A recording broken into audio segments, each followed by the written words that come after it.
Spent maybe a half hour with her. And Nate has really never listened to me much at work. But the next Monday morning I came into work, and he may refute this, but I said, Nate, I think you got to keep her there. I think you got to win her. And I think he, after some pause, he finally figured it out. Anyway, I'm so happy for Nate and Rachel. I think you're a special couple, and I want to wish you nothing but the best. That's what you deserve. So cheers. Cheers. Cheers.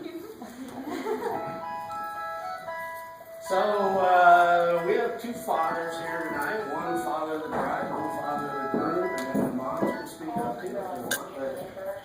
But Bob, since you're a Sure, I'll jump right in. You know, as a parent, you always want the best for your sons and daughters. And Rachel, I'm here to tell you that we feel like you are the best. That we are so pleased and honored to have you as a part of our family. Over the years, Nathan has brought home many girls to the house. Oh dear. And some we liked, and some not so much.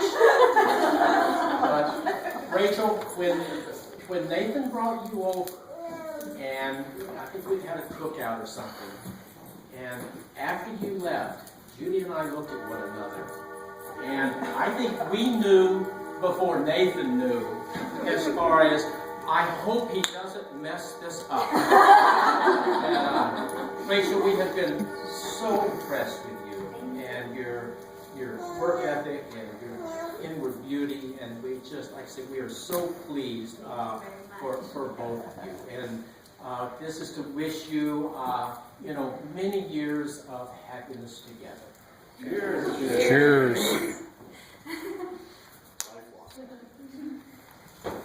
Tom, you're Yes, thanks, Marty.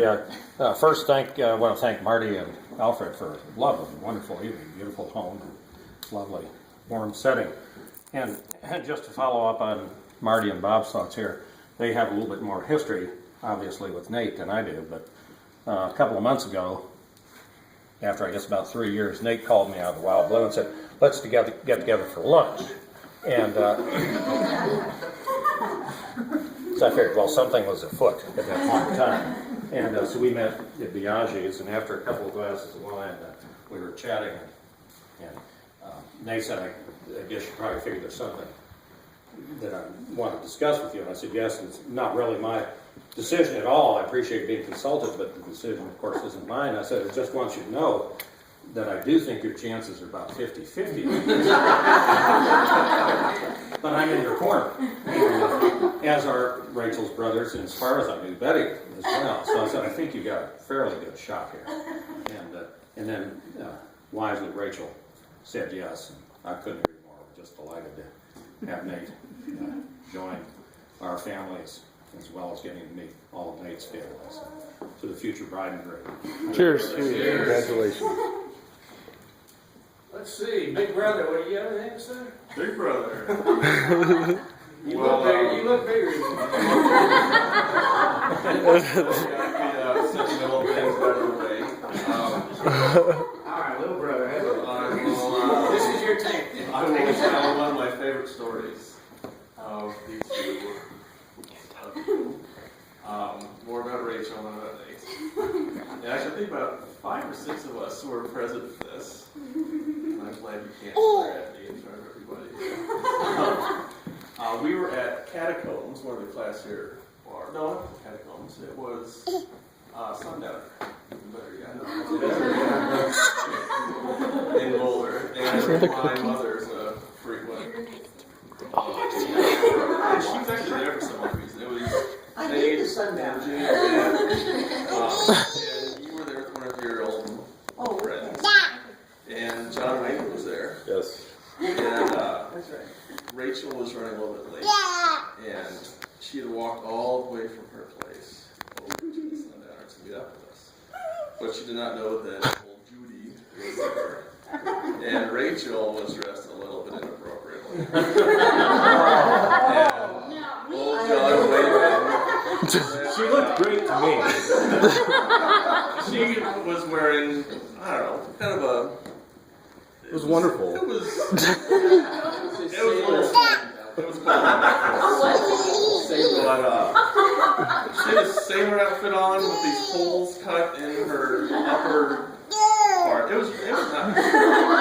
But upon hearing that Judy was there, Rachel turned around, trudged home in the cold, changed, put on a sweater.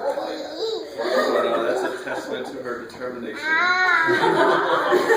And this day off. So, welcome.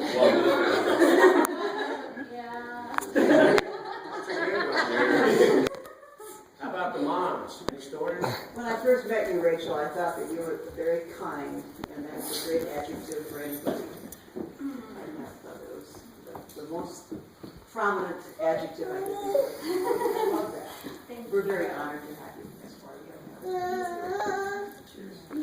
Cheers. Well, we couldn't be happier to add another boy to our family. And I just have to say, Nate is the most organized planner I've ever seen. He came into Paris and he had this thing down. And he turned to me that morning and said, "This is the day. This is the day." So we were so thrilled to be involved in the engagement. And that was just very special. And we have just loved getting to know you and we'll love you forever. Happy to have you on our team. Cheers. Cheers. Cheers. So Nate, maybe you ought to bring some of those organizational skills to work. Anyone else? Actually, so anyone, give everyone a chance to think of something if you want to speak. But I heard Nate and Rachel talk about the day, the Eiffel Tower. D-Day. Tell the story. Was actually a month ago today. And I went to bed the night before knowing that last night I went to bed.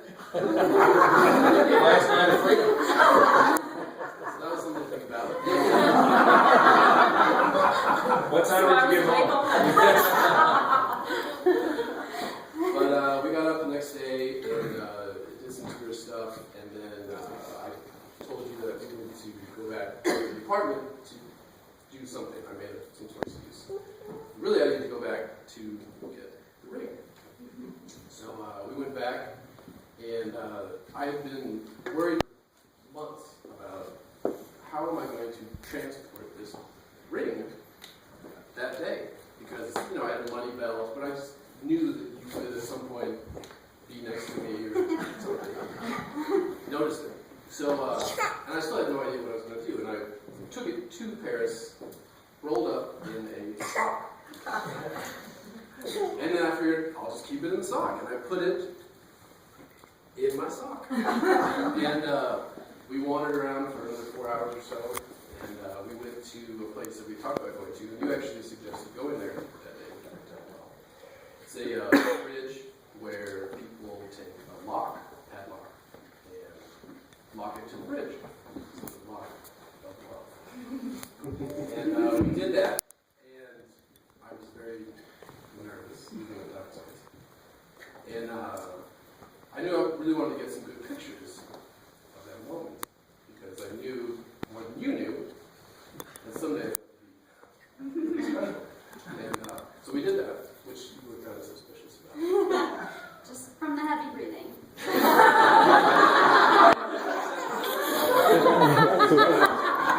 First time you've experienced it. And so we finished that up, and the idea was to go back to the Eiffel Tower, and that was where I was going to do it. So we were going there, and I suggested we get a bottle of wine, which we did, and we were going almost to the Eiffel Tower, and I'm getting nervous, and Rachel says, I really have to go to the bathroom. I really have to pee.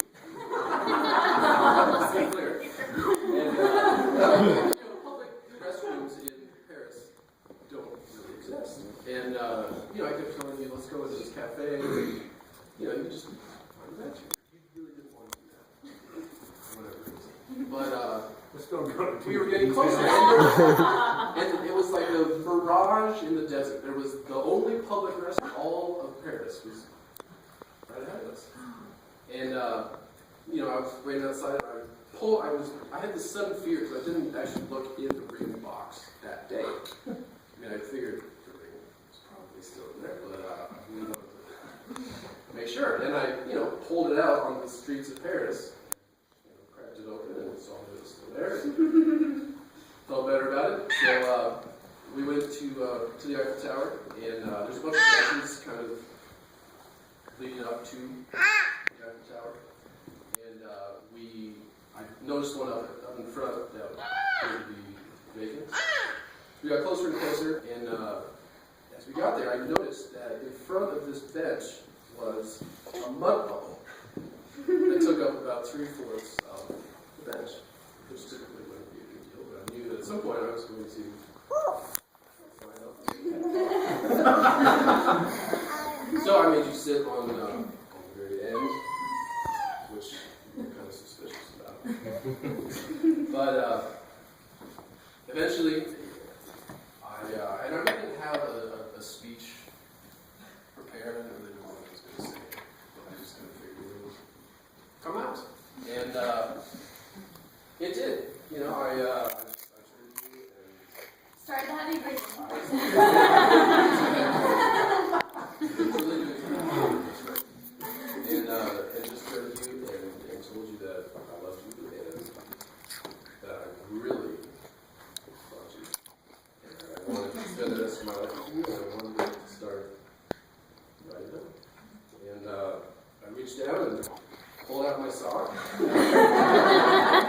And got the ring out of it and avoided the mud puddle. Got down on my knee and asked you to marry me. So Rachel, what was going through your mind? Or what did you say? I didn't sense it. I really didn't sense it. I mean, the breathing threw me off a little, but I was hopeful, but I was not counting on it. And then at one point, I laid my head into his chest just to see if his heart was beating fast, and it was. So I thought that was a good sign. But it wasn't until the moment when he swung around in front of me and pulled out the ring that I realized, this is happening. This moment I've been waiting for. So I think my first response was, oh! Yeah, she didn't really answer for a while. I asked her twice. She did say yes. Well, Rachel, thank you for saying yes. And Craig and Kyle and I were relieved that they asked her too. It's quite a moment. Anybody else have a story or something funny or just want to say hey?